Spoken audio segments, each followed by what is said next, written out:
सभी को जय मसीह की। मैं आशा करती हूँ आप सभी बहुत अच्छे होंगे, खुश होंगे और प्रभु में आनंदित होंगे।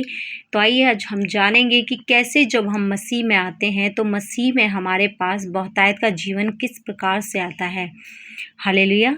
तो आज हम जानेंगे परमेश्वर के वचन के अनुसार और हम पढ़ेंगे उत्पत्ति और उसका पहला अध्याय और उसका हम 28 आयत को पढ़ेंगे। जैसे कि परमेश्वर का वचन कहता है कि और परमेश्वर ने उनको आशीष दी और उनसे कहा कि फूलो फलो और पृथ्वी में भर जाओ। आमीन।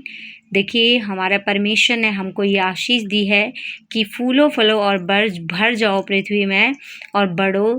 ठीक है, क्योंकि हमारे परमेश्वर की ये कल्पना है हमारे लिए, परमेश्वर की प्लानिंग है हमारे लिए कि हम पृथ्वी में भरें और पृथ्वी में हम फूले फलें, हमारे पास अच्छा जीवन हो, हम अच्छे जीवन के साथ जिएं।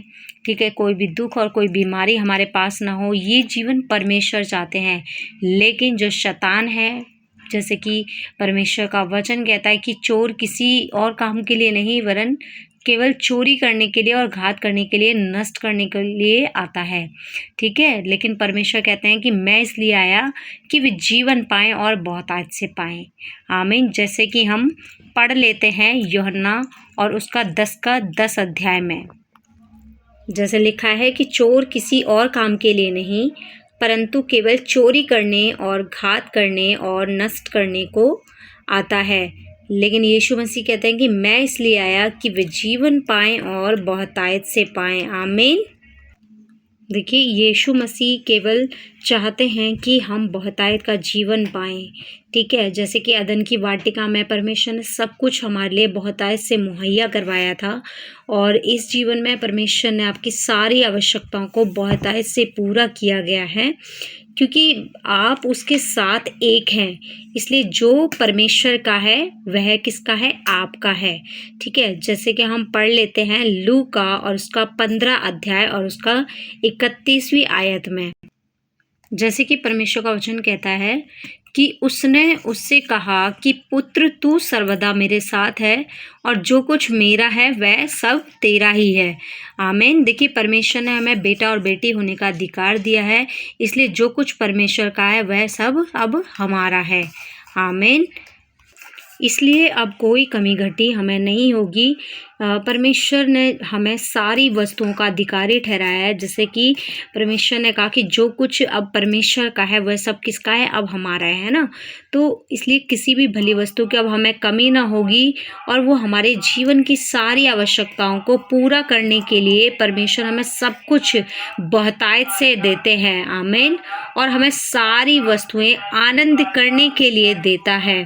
ठीक है, परमेश्वर ने हमें बहुतायत का जीवन दिया है। हमें उन्नति परमेश्वर चाहते हैं हमारे लिए। परमेश्वर चाहते हैं कि हम अच्छा जीवन जिएं और सारी भली वस्तुओं को परमेश्वर ने हमारे लिए रखा है कि ताकि हम अपने जीवन में उसका आनंद ले सकें। आमीन। ठीक है, परमेश्वर बहुतायत का परमेश्वर है। उसने हर चीज़ को बहुतायत से बनाया है और जीवते प्राणियों की बहुतायत भी परमेश्वर ने की, पक्षियों की बहुतायत परमेश्वर ने की, फूलों की बहुतायत परमेश्वर ने की, सब्जियों की बहुतायत परमेश्वर ने की, जिसको हम उत्पत्ति 1 का 20 से लेकर 23 तक पढ़ सकते हैं।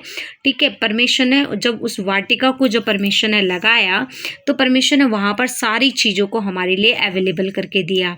ठीक है, तो परमेश्वर ने सारी चीज़ों को वहाँ रखा और परमेश्वर जो है वो अपने बच्चों से, परमेश्वर अपने बेटों से, बेटियों से इतना प्रेम करते हैं कि परमेश्वर ने जो कुछ वहाँ उस वाटिका में बनाया वो देखने में इतना अच्छा था और सुंदर था।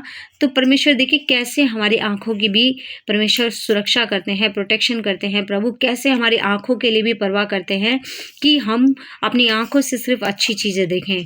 ठीक है, और परमेश्वर ने हमारी जीभ का भी पूरा ध्यान रखा कि हम उससे अच्छी और स्वादिष्ट वस्तुएं खा सकें। ठीक है, परमेश्वर मसीह में हमारा जो जीवन है वो परमेश्वर चाहता है कि हमारी शारीरिक और जो व्यक्तिगत ज़रूरतें हैं परमेश्वर ने पूरा करता है। आमीन।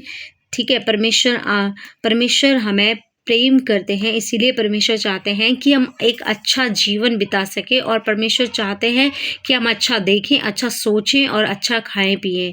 ठीक है, क्योंकि परमेश्वर ने जब अदन की वाटिका को बनाया तो उसमें सब कुछ परमेश्वर ने, एक जो मनुष्य के लिए ज़रूरत होती है, परमेश्वर ने उस सारी चीज़ों को लगाया, सारे वृक्ष वहाँ लगाए। ठीक है, और परमेश्वर ने सब कुछ प्रदान किया। ठीक है, आमीन। देखिए, जैसे कि उत्पत्ति उसका 3रा अध्याय और उसका 8वीं आयत में हम पढ़ सकते हैं कि परमेश्वर सुबह के समय, परमेश्वर लिखा है कि तब यहोवा परमेश्वर जो दिन के ठंडे समय वाटिका में फिरता था। आमीन। ठीक है, और उस समय परमेश्वर का शब्द उन्हें सुनाई दिया। तो परमेश्वर दिन के ठंडे समय में परमेश्वर वाटिका में आते थे और परमेश्वर बात करते थे आदम से जाकर के। ठीक है, तो पूरा बगीचा परमेश्वर की उपस्थिति से भरा हुआ रहता था और परमेश्वर लगातार उनके साथ समय बिताते थे और परमेश्वर प्रतिदिन आकर के आदम से और जो हव्वा थी उससे मिलने के लिए आते थे और परमेश्वर की आवाज़ को वो लोग दोनों सुन पाते थे, परमेश्वर से बात कर पाते थे। ठीक है, और परमेश्वर अपने बच्चों से बहुत प्रेम करते हैं, इसलिए परमेश्वर सदैव अपने बच्चों के सम्मुख रहना चाहते हैं और उन्हें प्रेम करना चाहते हैं। तो परमेश्वर की आवाज़ को सुनना और परमेश्वर को जानना, ठीक है, ये आपका अधिकार है, क्योंकि परमेश्वर आपका चरवाहा है और आप उसकी भेड़ हैं। इसलिए परमेश्वर के साथ रहना और परमेश्वर से कंटिन्यू बात करना, और परमेश्वर आपके साथ बात करना चाहते हैं। जैसे कि हम पढ़ लेते हैं कि कुलस्सियों 1 अध्याय और उसका हम 27 को पढ़ लेते हैं। जैसे कि लिखा है कि जिन पर परमेश्वर ने प्रकट करना चाहा कि उन्हें ज्ञात हो कि अन्य जातियों में उस भेद की महिमा का मूल्य क्या है, और वह यह है कि मसीह जो महिमा की आशा है तुम में रहता है। हालेलुया। देखिए, प्रभु यीशु मसीह जो महिमा की आशा है वो किसके अंदर है? आपके अंदर है, और ये परमेश्वर ने आपके लिए ये दान दिया है। ठीक है, क्योंकि परमेश्वर ने आपके ऊपर प्रकट किया है इस बात को, तब आप प्रभु को जान पाए हैं। ठीक है, तो आपके पास पूरी अथॉरिटी है और परमेश्वर आपके अंदर रहते हैं और आपके पास परमेश्वर ने इस बात की अथॉरिटी दी है कि आप उनसे बात करें। अगर आपको कोई भी प्रॉब्लम हो तो आप परमेश्वर के पास जाकर के बात करें, क्योंकि परमेश्वर ने आपको इस पृथ्वी पे रखा है कि ताकि आप फूलें फलें और इस पृथ्वी में भर जाएं और आप बहुतायत का जीवन प्राप्त कर सकें। ठीक है, हे मेरे प्रियो, देखिए, परमेश्वर आपके चरवाहे हैं। ठीक है, और आप उनकी भेड़ हो, इसलिए अब आपको किसी भी बात की कोई कमी घटी नहीं होगी।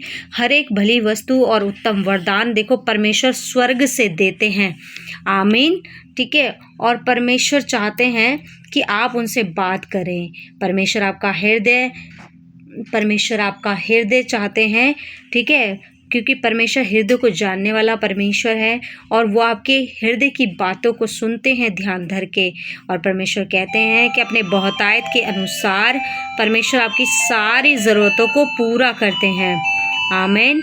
क्योंकि वो आपका पिता राजा है, इसलिए राजा की संतान के समान अपना जीवन व्यतीत करें। आमीन।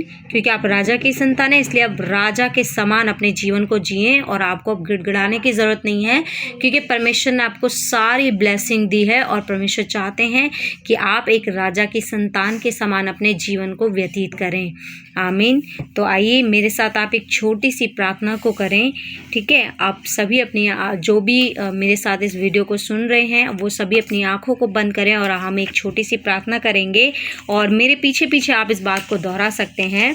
हे परमेश्वर पिता, आपका धन्यवाद हो, आप मुझे जीवन और बहुतायत का जीवन देने के लिए आए हैं। प्रभु, जो कुछ आपका है वह मेरा है। परमेश्वर, आप मेरे मुंह को हर भली वस्तु से तृप्त करते हो, जिससे मेरी जवानी उकाब के समान नई बन जाती है। आपके कारण ही मेरा अस्तित्व है।